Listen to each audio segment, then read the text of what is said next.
จะรู้ว่าผลนี้จริงหรือเปล่าถึงจะจริงก็เป็นลูกที่แกมีกับผู้ชายชี้รู้หลานแกช่างไม่รู้จักนายแกบอกว่าไม่ใช่ฉันไม่ได้ทำผิดต่อเสี่ยวหวังบอกแกมันผู้หญิงต่างชาติลูกในท้องแกก็เป็นลูกไม่มีพ่อฉันจัดการเองจับเธอกดไว้แต่ช่วยไม่ได้ตกทั้งคู่เลย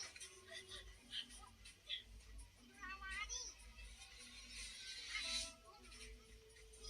หมดเลยอ่ะเสี่ยวเหมยแกจะทำอะไรก็แน่นอนส่งลูกในท้องแกไปสู่ความตายอย่านะเสี่ยวฉันขอร้องว่าอย่าทำอืมเฮ้ย